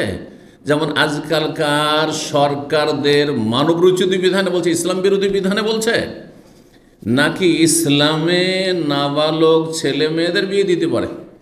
18 বছরের নিচে বিয়ে দিলে, হ্যাঁ, কি হবে বলেন? ইন্ডিয়া হোক আর বাংলাদেশ, ইন্ডিয়া তো না হয় সেকুলার দেশ, নামে সেকুলার, কাজে আর কিছুই, কিন্তু কথা হচ্ছে যে বাংলাদেশ, হ্যাঁ, বাংলাদেশ বলছে না, আমরা বলছি আমরা 90% মুসলিম দেশ। পাকিস্তান, হ্যাঁ, মুসলিম দেশ, ইসলামের নামে সে পাকিস্তান হয়েছে, ঠিক কিনা? এসব দেশও 18 বছর নিচে কোন ছেলে মেয়ের যদি বিয়ে দিয়ে দেন, তাহলে মা বাবা সবকে জেলখানায় যেতে হবে, যেতে হবে না? এটা ইসলামের সাথে সাংঘর্ষিক, হারাম, এটা জায়েজ নয়। কোনো মুসলিম শাসকের জন্য এরকম আইন দেশে রাখা জায়েজ নয়। জি, ইমাম বুখারী সেটাই বলছেন এখানে, নাবালক ছেলে মেয়েদের অভিভাবক বিয়ে দিতে পারে। আমার নাবালক ছেলে আছে, আমি আমার শখ যে আমি বিয়ে দিয়ে চলে যাবো, 12 বছরের ছেলে আমি বিয়ে দিয়ে চলে যাবো, 14 বছরের ছেলে বিয়ে দেবো। সাহাবায়ে কেরাম বিবাহিত না? হ্যাঁ, 11 বছরে আমর ইবনে আসের বয়স যখন 11 বছর বা 12 বছর, তখন ওর ছেলে আবদুল্লাহ হয়ে গেছে। আবদুল্লাহ বিন আমর, বাপ বেটাতে 11 অথবা 12 বছরের পার্থক্য। 11 বছর বয়সে বিয়ে করেছে আমর ইবনে আস, আর 12 বছর বয়সে ছেলে হয়ে গেছে, হইতে পারে। জি, সবার শারীরিক গঠন একরকম নয়, আর আরব দেশ গরম দেশ। জি, অল্প বয়সে 10, 11 বছরে, 12 বছরে সাবালক হয়ে যেতে পারে। জি, সমাদোষ হয়ে যেতে পারে। মেয়েদের ক্ষেত্রে মেয়েদের নাবালিকা বিয়ে অহরহ হিন্দু সমাজে ছিল। বেশি আগের কথা বলছি না, ওই রবীন্দ্রনাথ ঠাকুরের যুগ বলছি না, রবীন্দ্রনাথ ঠাকুরের গোটা বংশে দেখেন, তার স্ত্রী দেখেন, সব করে নাবালিকা ছিল। তাদের বায়োডাটা পড়ে দেখেন। আজকাল আলহামদুলিল্লাহ এগুলো আসছে সোশ্যাল মিডিয়াতে, যারা শিক্ষিত মানুষ পড়ছে এগুলো তাদের খণ্ডনে যে বলতে পারে যে তোমাদের ঘরে তো নাবালিকা 6 বছর 5 বছর 7 বছর মেয়েদের বিয়ে তাদের মধ্যে ছিল অহরহ। আমি প্রাইমারি স্কুলে আজকের থেকে কত বছর আগে বলবো তাহলে, যদি তখন 12-13 বছর বয়স থাকে তাহলে মোটামুটি 48 বছর আগে, 47-48 বছর আগে, সেই সময় আমার গ্রামের হিন্দু মেয়ে ক্লাস 2-এ পড়তো, বিয়ে হয়ে যায় আর স্বামীর ঘরে যেত। আর তারপরে আমাদের সাথে 3 পর্যন্ত পড়ে, তারপরে তখন বেশ বালিকা হয়ে উঠে গেল, আর তারপরে বিয়ে সংসার করা শুরু করল। ক্লাস 2-এ কত বয়স হয়? 12 বছর 11 বছর এরকম বয়স ছিল, 11 বছর 12 বছর 13 বছর, এগুলো আমরা দেখেছি। কথা হচ্ছে, আচ্ছা তারপরে বিয়ে যদি করে নাবালিকা বা বিয়ে দেয় যদি নাবালিকার, তাহলে চরম অপরাধ করে দিল। কিন্তু জেনা করছে, প্রাইমারি থেকে প্রেম খেলা শুরু হয়ে যাচ্ছে, হাই স্কুলে তো চলছেই চলছে, আর কলেজ ইউনিভার্সিটি গেলে তো বলতেই হবে না, তখন তো ফুল ফ্রি, সব জায়েজ হয়ে যায়, ঠিক না? সেখানে কেন আইন তৈরি হয় না? আল্লাহ সঠিক বুঝ দান করেন মুসলিমদেরকে। এইরকম মুসলিম, এই কোয়ালিটির মুসলিম দিয়ে ইহুদিদের সাথে লড়াই হবে, আবার জিতবো আর জেহাদ করব, এগুলো করে লাভ নাই। আগে নিজের ঘরে সংশোধন করেন, নিজের ঘরে সংশোধন করেন, নিজের আকিদা সংশোধন করেন, নিজের আখলাকে সংশোধন করেন, নিজের ইমান ইসলামে সংশোধন করেন। ইমান ভঙ্গকারী কেউ যদি বলে যে না এটা অপরাধ, বিয়ে দেওয়া চলবে না, ইসলামের সাথে সাংঘর্ষিক এগুলি কথা। এরকম বহু আইন রয়েছে। আজকাল তো নারী পুরুষ সমান করে জমি জায়গা ভাগ দেওয়ার অপপ্রয়াস চলছে, শয়তানি চক্রান্ত চলছে। কাফেররা কিছু লোককে ভাড়া করে রেখেছে এইসব কাজ করার জন্য। এগুলোর নাম মোনাফেক। মুসলিম সমাজের মোনাফেকগুলোকে খরিদ করে রেখেছে। এগুলো হচ্ছে কৃতদাস তাদের, এই পশ্চিমাদের কৃতদাস। সেসব দেশের নোংরামিগুলো মুসলিম দেশে চাপিয়ে দিতে চায়। সুতরাং নারী স্বাধীনতা, কি নারী কমিশন না কি বলা হচ্ছে, এই প্রস্তাব, এগুলো আমাদের প্রস্তাব, এগুলো হচ্ছে স্পষ্ট কুফরি কথা, যেগুলো ইসলামের সাথে সাংঘর্ষিক। নারীদেরকে ইসলামে যতটা সম্মান দিয়েছে, এতটা সম্মান পৃথিবীর কোনো আইনও দেয়নি, আর কোনো ধর্ম দেয়নি। জি, এ হচ্ছে দ্বীন ইসলাম। জি, তো কথা হচ্ছে যে ফিরে আসি ইমাম বুখারীর অধ্যায়। ইমাম বুখারী কি বলতে চাইছেন? তাহলে কোন পুরুষ বিয়ে দিতে পারে, অভিভাবক, ওয়ালাদাহু সেগার, তার নাবালক নাবালিকাদের, ছেলে মেয়েদের। জি, ওয়ালাদ ছেলে মেয়ে দুটো কি বলে, আর সেগার সগীর বহুজন সগীরাতুন, ছেলে হোক অথবা মেয়ে হোক। কেন? লিকাউলিল্লাহ তাআলা, মহান আল্লাহ বলছেন ওয়াল্লাহি লাম ইয়াহিজনা, তালাক যদি হয় তো তালাকের বিভিন্ন ইদ্দত আল্লাহ বর্ণনা করেছেন। তার মধ্যে যেসব মেয়েদের বিয়ে হয়েছে কিন্তু মাসিক হয়নি, তো নাবালিকা না সাবালিকা? তার মানে মাসিক হওয়ার আগেই বিয়ে হয়েছে, তারা নাবালিকা অবস্থায় বিয়ে দেওয়া ইসলাম সমর্থন করে, ইসলাম বিরোধী নয়। ওয়াল্লাহ ইয়াইসনা মিনাল মাহিদ, যেসব মহিলাদের মাসিক হয়ে বন্ধ হয়ে গেছে, তার মানে এমন বয়সে পৌঁছেছে যে মাসিক বন্ধ হয়ে গেছে, অর্থাৎ 50, মোটামুটি 50, 48-50 গেলে মহিলাদের কি হয়, মাসিক বন্ধ হয়ে যায়। তাহলে তার ইদ্দত কি হবে? 3 মাস। আর ওয়াল্লাহি লাম ইয়াহিদিন, আর যেসব মহিলাদের বা মেয়েদের এখনও মাসিক হয়নি, তাদেরকে যদি তোমরা তালাক দাও, তাহলে কতদিন ইদ্দত কাটবে? সালাসাত আশহুর, ফাইদ্দাতুহুন্না সালাসাত আশহুর, 3 মাস। তাহলে বোঝা গেল যে নাবালিকাদের তালাক হলে 3 মাস যখন ইদ্দত, তাহলে বোঝা নাবালিকার তালাক কখন হবে? বিয়ে হইলে না তালাক হবে। বুঝতে পারছেন না দলিলটি? সুতরাং কোরআনের আলোকে নাবালিকাদের বিয়ে জায়েজ। জি, এক লোক বিয়ে করেছে কোনো একটি দেশে, বিদেশ প্রবাসে, আর তারপরে এমবেসিতে গেছে তার ওয়াইফের নাম তার পাসপোর্টে উঠানোর জন্য, মানে অ্যাড করার জন্য। এত ছোট নয়, 16 অথবা 17, 16 বছর বয়স হয়েছে তখন। সে সরাসরি নিজে আমাকে ঘটনা বর্ণনা করেছে। 16 বছর বয়স হয়েছে, এমবেসিতে গিয়েছে। তারপরে তার কাগজপত্র কী কাজে আসছে, বলছে যে এই যে আমার ওয়াইফ বিয়ে করেছি, তো আমি ডকুমেন্ট এগুলো আমার বিয়ের ম্যারেজ সার্টিফিকেট আমি আমার পাসপোর্টে তার নামে অ্যাড করার জন্য। তো বলছে আপনাকে এক্ষুনি অ্যারেস্ট করা হবে। কি বলছে? 16 বছর মেয়েটির বয়স আর স্ত্রীর, বলছে এক্ষুনি আপনাকে অ্যারেস্ট করা হবে। ভয় এসে কাঁপতে শুরু হয়েছে, বলছে আমি তো কাঁপছি। হ্যাঁ বেশিতে বসে অফিসারের সামনে, কী হলো স্যার, কী হলো স্যার? আরে তোমাকে এক্ষুনি অ্যারেস্ট করা হবে, কী মনে করো তুমি? আর তার উপরে তখন সে হ্যাঁ সরি টরি করে, কী হয়েছে, তুমি নাবালিকা কেন বিয়ে করেছো, নাবালিকা কেন বিয়ে করেছো? আর তারপরেতে তার কাছ থেকে বন্ড লিখে নিয়েছে যে তুমি 18 বছর আগে বাচ্চা নিতে পারবে না অন্তত। তুমি যেহেতু মুসলিম দেশে এখানে আছো এমবেসিতে, মানে সৌদি আরবের এমবেসিতে, সৌদি আরবে এখানে অন্য দেশের এমবেসি, বুঝতে পারছেন না? তো এখানে তো আর ওই সব না করে ওকে একটু ভয়টয় দেখিয়ে দিয়ে তারপরে বলছে তুমি বন্ড লিখো যে 18 বছর আগে তুমি বাচ্চা নিতে পারবে না। বুঝতে পারছেন এলা অবস্থা? ইসলাম বিরোধী। 16 বছরের মেয়ে, 12 বছর 13 বছর উদা হয়ে হ্যাঁ দেশের এক প্রান্ত আর এক প্রান্ত পালিয়ে চলে যাচ্ছে না? ঘটনা দেখেন না? আর 16 বছরে এখনও বিয়ের যোগ্য হয়নি। জি, আপনি অপরাধ করে দিয়েছেন। তো বলছেন সূরা তালাকের আয়াত নম্বর 4, ফাজালা ইদ্দাতাহা সালাসাত আশহুর ক্বাবলাল বুলুগ, বলছে সাবালিকা হওয়ার আগে যদি তালাক হয় কোনো মেয়ের, তাহলে তার ইদ্দত আল্লাহ কত বলেছেন? 3 মাস বলেছেন। 5133 নম্বর হাদিস, মা আয়েশা রাদিয়াল্লাহু তাআলা আনহা বলেন আন্নান নবী তাযাওয়াজাহা, নবী সাল্লাল্লাহু আলাইহি ওয়াসাল্লাম মা আয়েশাকে বিয়ে করেছেন ওয়াহা বিনতু সিত্তিস, তখন 6 বছর বয়স ছিল। তাহলে 6 বছর বয়সে হ্যাঁ বিয়ে 1400 বছর আগে নবী সাল্লাল্লাহু আলাইহি ওয়াসাল্লাম করেছেন, তাই না? আর রবীন্দ্রনাথ ঠাকুরের জামানা হচ্ছে আপনার কতদিন আগে? হ্যাঁ 100 বছর। হ্যাঁ এই সময়টাই ইংরেজ আমলে, সেই যুগে 6 বছর 7 বছরে তাদের পরিবারে বিয়ে হইত।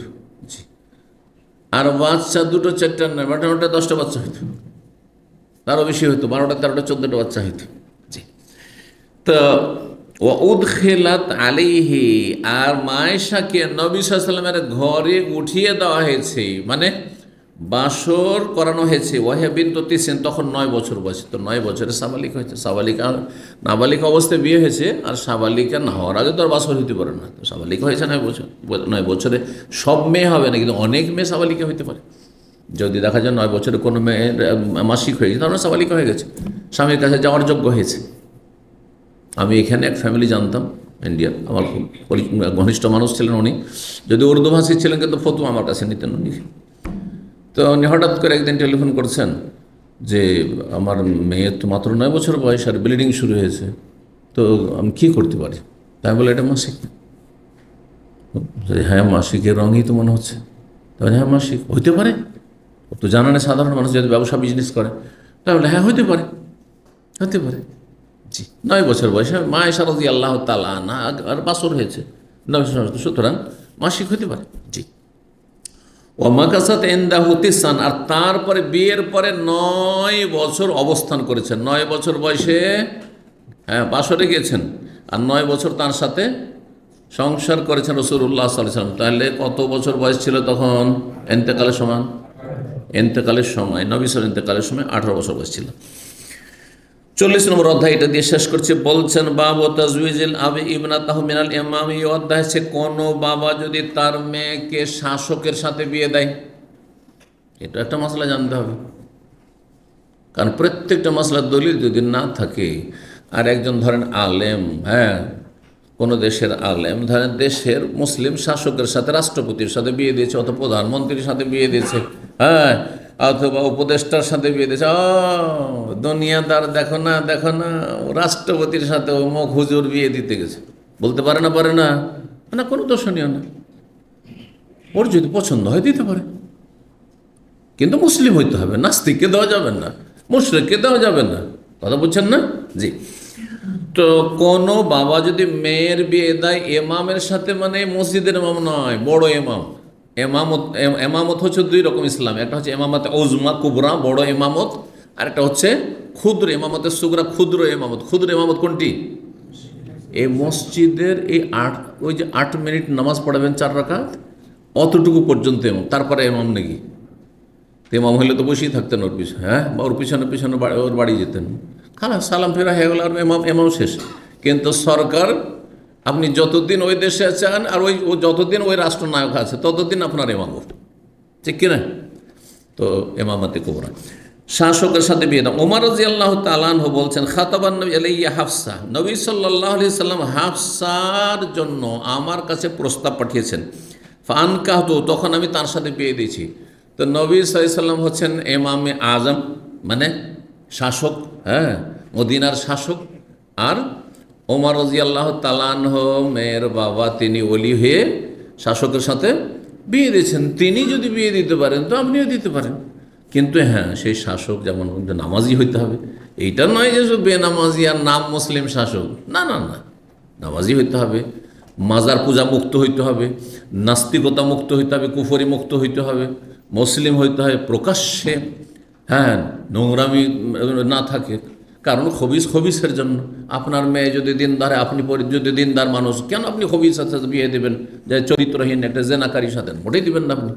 কিন্তু যদি না জানা থাকে তো আপনি সন্দেহ কেন করবেন যে এরা ভোগবিলাসী, যেহেতু অনেক পয়সার মালিক? না না না, ইসলাম সন্দেহ করা নিষেধ রয়েছে। জি, এখানেই আজকের আলোচনা শেষ করি। ওয়া জাযাকুমুল্লাহু খাইরান ওয়া সাল্লাল্লাহু আলা মুহাম্মদ ওয়া আলা আলিহি ওয়া সাহবিহি আজমাইন।